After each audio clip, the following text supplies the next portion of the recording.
Hello guys, welcome to my channel English Lit. Today we are going to discuss a valediction forbidding mourning, a poem by John Donne.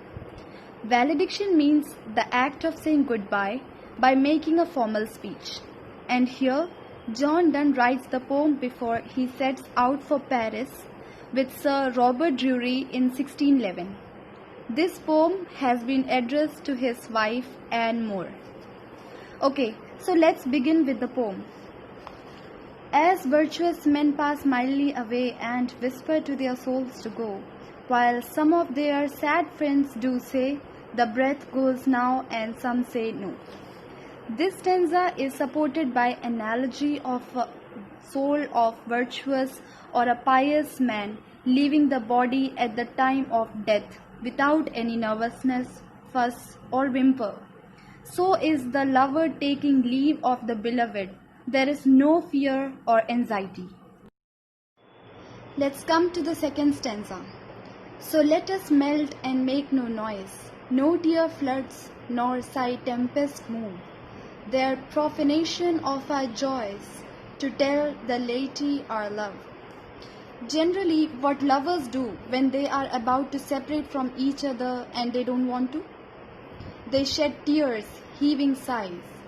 But according to John Donne, those who are firm and unchanging in relationship do not indulge in petty trivialities of weeping and sighing. He says, "Anne, you are not going to cry. I hate tears." John Donne says that discussing love in public is a blasphemy. Now come to the third stanza. Moving of the earth brings harms and fears. Men reckon what it did and meant, but trepidation of the spheres, though greater fear, is innocent. Here he talks about the analogy of moving earth and trepidation of spheres. Trepidation means a feeling of fear or anxiety, something bad or unpleasant is going to happen of those spheres. John Donne says, quaking of earth brings fear, but the movement of crystalline spheres, that is, transparent spheres of heaven higher than earth and removed from our world, cause no anxiety for us. In the same way, Anne, you don't have to worry about me, for I am going far off place. Now look at the fourth stanza. Dull sublunary lover's love, whose soul is sense, cannot admit absence because it doth remove those things which elemented it. John Donne says, the trouble lies with those who are interested or engrossed in sensual delights. Trouble lies with those who believe that soul is sense. Such people are called dull sublunary lovers. The idea of the unity of souls is the basic proposition in the poem. Come to the fifth stanza. But we by a love so much refined that ourselves do not know what it is, interassured of the mind, careless eyes, lips and hands to miss. There is a poem written by John Donne called Ecstasy. There he speaks of the inseparable and indistinguishable union of the body and soul. But here, unlike ecstasy, the stress is on the refinement of feeling. You can see, but we by love so much refined. John Donne is not completely making rejection of body, but here the theme of intellectual union predominates. Let us read the sixth stanza.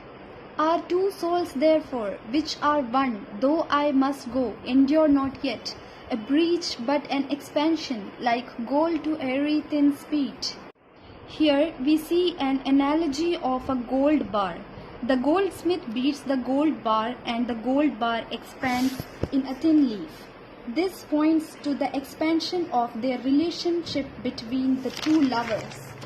He says, Anne, I am going far off this place. The distance between us only and only expand our relationship and love for each other, though it is a momentary separation. Okay, Now we will discuss the last three stanzas together, because three stanzas talk the analogy of two legs of a compass. These stanzas are a little bit scientific. John Donne is showing his great knowledge. The analogy is drawn from Ptolemaic system. Here the lovers are supposed to be the two legs of compass. The beloved being the fixed foot, and is the fixed foot here, and the lover the other foot, John Donne himself being the second foot. Now you know both the legs of the compass are so important. One leg in separation of the other won't work. Look at the second last stanza. Here it says, in course of drawing a circle, the fixed foot leans towards the other. One foot bends towards the other. This suggests their closeness. The expressions roam, leans, hearkens in the second last stanza is indicative of mutuality of relationship subsisting between the two. In the last stanza, John says to Anne, we are also like legs of the compass. Once the circle is fully drawn, the outstretched foot is brought back to the fixed foot. Similarly, I'm going to Paris and I will soon return to you. The image of two legs of the compass is suggestive of interdependence, inter-involvement, and reciprocity of poet and his beloved.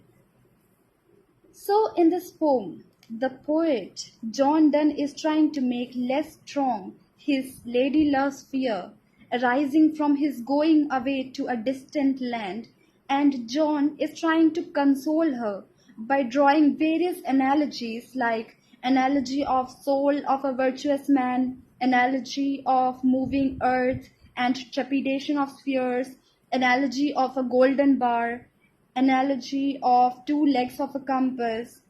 He says this separation is no separation at all. Our relationship is so constant forever. Ours is love of souls, and we are so complete. I hope you all understood this poem.